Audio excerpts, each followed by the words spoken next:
له هلمنده د راپیل شوي سولې ولسي حرکت په نوم غړو د پکتیکا ولایت په ارګون ولسوالۍ کې د زون پر کچه له قومي مخورو، دیني عالمانو او ځوانانو سره د سولې په تړاو ناسته وکړه.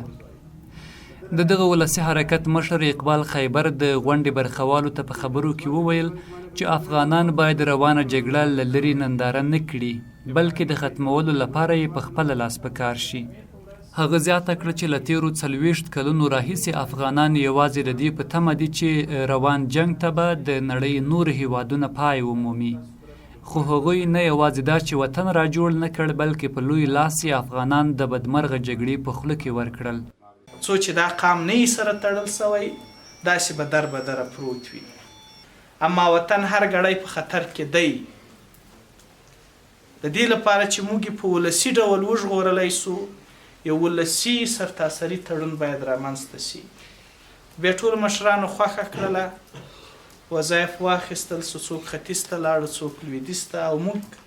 تاسو ته. په یاده ناسته کې د ارګون ولسوال عزیز الله حیایي هم وویل چې نړیوالو او ګاونډیو په افغانستان کې تر ډیره د قومي جوړښتونو پر بې اتفاقۍ کار کړی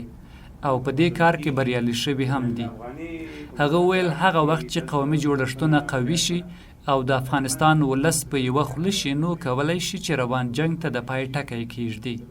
همسایه مملکتو په موږ باندې دا 40 کاله کار کړی ده، یا موږ قومي جوړښتو ته داسې ضربه ورکړې ده چې داسې وایي که د سولې کاروان کلک عزم ولري، خو یو څه به وکړي، د قومي جوړښتونه به ژوندي کړي. سید عتیق الله ارګوني د سولې ولسي حرکت له غړو مننه وکړه چې د جنګ د پای په موخه د هیواد هر کونج ته د سولې مقدس پیغام رسوي. دوی د هر کور غم خپل غم ګڼي، دوی د پکتیکاوالو غم خپل غم ګڼي، د پکتیاوالو غم خپل غم ګڼي، د بلخیانو، د پل خمري، د هلمند، د کندهار، د هر ځای کې چې هر افغان وژل کیږي، دوی د احساس کوي چې د افغان مړ شو، که په نظام کې دی که په نظام کې نه دی، که ملکي خرید، دا زموږ ورونه دي او د دوی وژنه دې باید بند شي.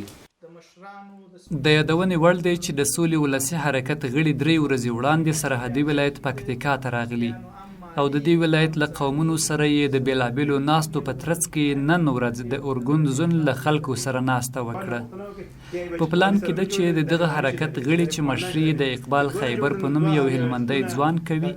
د راتلونکي جمعې په ورځ د پکتیکا ولایت په مرکز شرنه کې یوه پراخه غونډه وکړي.